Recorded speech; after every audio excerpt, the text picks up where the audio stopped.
L'oubli d'un nom propre est une expérience familière à tout sujet parlant. Il survient de manière apparemment imprévisible, sans gravité, et se résout le plus souvent spontanément ou par l'intervention d'un tiers. Pour cette raison même, il est généralement exclu du champ de l'analyse psychologique approfondie. Freud fait de ce phénomène ordinaire l'objet du premier chapitre de Psychopathologie de la vie quotidienne, inaugurant ainsi une rupture méthodologique majeure. Les manifestations les plus banales de la vie psychique deviennent des objets légitimes de recherche scientifique. Dès les premières pages, Freud soutient que l'oubli d'un nom propre n'est pas un simple déficit de la mémoire, mais le résultat d'un processus psychique déterminé. Cette thèse s'inscrit dans une perspective plus large. Démontrer que les mécanismes de l'inconscient ne se manifestent pas seulement dans la pathologie, mais structurent également le fonctionnement psychique normal. L'oubli devient alors un acte porteur de sens, révélateur de conflits inconscients. Le présent épisode se propose d'examiner de manière détaillée l'argumentation développée par Freud dans ce premier chapitre. Il s'agira de montrer comment, à partir d'un exemple singulier, Freud élabore un modèle général de l'oubli des noms propres, fondé sur les notions de refoulement, de déplacement et d'association. Freud ouvre son analyse par une critique implicite des conceptions psychologiques classiques. Celle-ci explique l'oubli des noms propres par leur statut particulier dans la mémoire. Les noms seraient moins solidement ancrés que d'autres contenus, plus arbitraires, moins liés à des réseaux sémantiques stables. Cette approche descriptive, bien qu'elle rende compte d'une certaine régularité empirique, ne permet pas selon Freud d'expliquer les modalités concrètes de l'oubli. En particulier, elle ne rend pas compte d'un phénomène fréquemment observé, l'apparition de noms de substitution. Lorsque le sujet tente de se rappeler un nom oublié, d'autres noms s'imposent à sa conscience. Ces noms sont reconnus comme erronés, mais persistent malgré tout. Ce fait suggère que l'oubli n'est pas une simple absence, mais le résultat d'un processus actif. Freud insiste sur ce point. Si l'oubli relevait uniquement d'un affaiblissement de la mémoire, aucune production psychique ne devrait l'accompagner. Or, l'expérience montre le contraire. L'oubli est souvent associé à une activité associative intense, quoique désordonnée. Cette observation conduit Freud à chercher une explication dynamique plutôt que déficitaire de l'oubli. Un apport essentiel du chapitre réside dans la distinction entre deux types d'oubli. L'oubli simple, sans production substitutive. L'oubli accompagné de faux souvenirs. Dans ce second cas, le sujet ne demeure pas dans le vide mnésique. Des noms de substitution émergent, occupant la place du nom recherché. Ces substitutions présentent plusieurs caractéristiques fondamentales. Elles sont incorrectes, mais reconnues comme telles, elles sont persistantes, elles entretiennent un rapport avec le nom oublié. Freud affirme que ces substitutions ne sont pas arbitraires. Elles suivent des voies associatives déterminées et peuvent, si elles sont analysées, conduire au contenu psychique refoulé responsable de l'oubli.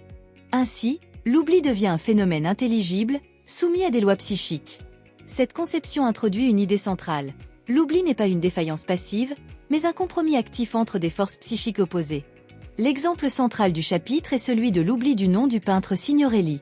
Freud relate qu'au cours d'un voyage, alors qu'il évoquait les fresques du Jugement dernier de la cathédrale d'Orvieto, il fut incapable de retrouver le nom de leur auteur. À la place, deux noms s'imposèrent, Botticelli et Boltraffio. Cet exemple présente plusieurs caractéristiques importantes. D'une part, Freud connaissait parfaitement le nom oublié. D'autre part, il le reconnut immédiatement lorsqu'il fut prononcé par une autre personne. L'oubli était donc passager et ne pouvait être attribué à un défaut de connaissance. La situation dans laquelle l'oubli se produisit ne présentait rien d'exceptionnel.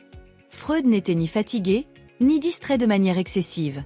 Cette banalité même rend l'oubli d'autant plus problématique du point de vue explicatif. Freud entreprend alors une analyse rétrospective des pensées ayant précédé l'oubli. Il met en évidence un enchaînement associatif lié à une conversation antérieure portant sur les mœurs des populations de Bosnie et d'Herzégovine, notamment leur attitude face à la mort et à la sexualité. Cette conversation avait réveillé chez Freud un souvenir personnel douloureux, le suicide d'un patient souffrant d'un trouble sexuel incurable. Bien que ce souvenir n'ait pas été présent à la conscience au moment de l'oubli, Freud postule qu'il exerçait une influence inconsciente déterminante. Le mécanisme central est celui du refoulement. Freud avait intentionnellement détourné son attention de pensées jugées pénibles ou socialement inappropriées. Ce refoulement n'a cependant pas supprimé l'activité psychique correspondante, il l'a déplacée. Ainsi, l'oubli du nom Signorelli apparaît comme l'effet indirect d'un conflit psychique. Freud voulait oublier autre chose, mais c'est le nom qui fut oublié. Le refoulement a manqué son objet et produit un symptôme de substitution. Freud montre ensuite comment le nom Signorelli a été entraîné dans le processus de refoulement par le biais d'associations linguistiques et phonétiques. Le nom se décompose en éléments susceptibles d'entrer en relation avec le contenu refoulé. La traduction de signor en R qui veut dire monsieur en français, associé à des noms géographiques et à des souvenirs personnels, permet le déplacement. Les noms de substitution Botticelli et Boltraffio apparaissent comme des produits de ce déplacement. Ils partagent avec le nom oublié certaines caractéristiques phonétiques ou associatives, tout en étant suffisamment éloignés pour échapper partiellement à la censure. Freud compare ce mécanisme à celui du rêve ou du rébus. Les éléments sont fragmentés, déplacés, recomposés selon des lois inconscientes. Le sens n'est pas supprimé, mais déguisé. À partir de son analyse, Freud dégage 3 conditions nécessaires à l'oubli de noms propres avec faux souvenirs. Une certaine disposition à oublier le nom. L'existence récente d'un processus de refoulement. La possibilité d'une association entre le nom et le contenu refoulé. Freud souligne que ces conditions sont fréquemment réunies dans la vie quotidienne. Les associations se forment avec une grande facilité, rendant le phénomène d'oubli psychiquement déterminé plus fréquent qu'on ne le suppose. Il précise toutefois que tous les oublis ne relèvent pas de ce mécanisme. Il existe des oublis simples, non motivés psychiquement. Mais l'existence de ces cas ne saurait invalider l'analyse des oublis déterminés. Freud affirme le caractère typique du cas Signorelli. Sur la base de ses auto-observations, il soutient que la majorité des oublis de noms propres avec ou sans substitution obéissent au même mécanisme fondamental. Cette affirmation a une portée méthodologique décisive. Elle invite le psychologue à considérer les phénomènes ordinaires comme des formations signifiantes, susceptibles d'analyse. L'absence de symptômes manifestes ne signifie pas absence de détermination inconsciente. Ainsi, Freud abolit la frontière rigide entre le normal et le pathologique. Les mêmes mécanismes psychiques sont à l'œuvre dans les deux domaines. L'oubli de noms propres s'inscrit pleinement dans la catégorie des actes manqués. Comme le lapsus ou l'erreur, il résulte d'un compromis entre une intention consciente et une tendance inconsciente refoulée. Ce compromis se manifeste par un échec partiel. Le sujet ne parvient pas à produire le nom recherché, mais il produit autre chose à sa place.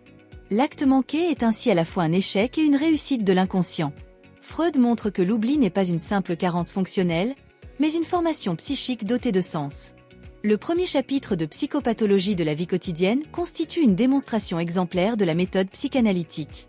À partir d'un phénomène trivial, Freud élabore un modèle théorique puissant, fondé sur le refoulement, le déplacement et l'association. L'oubli des noms propres apparaît comme un révélateur privilégié de l'activité inconsciente. Il montre que la vie psychique est traversée en permanence par des conflits dont les manifestations les plus discrètes peuvent être interprétées. En ce sens, ce chapitre inaugure une conception dynamique de la psychologie, dans laquelle les actes les plus ordinaires deviennent des lieux d'investigation scientifique. Merci de m'avoir écouté. Si vous avez apprécié ce contenu, n'hésitez pas à le partager autour de vous et à nous faire part de vos réflexions dans les commentaires. À très bientôt!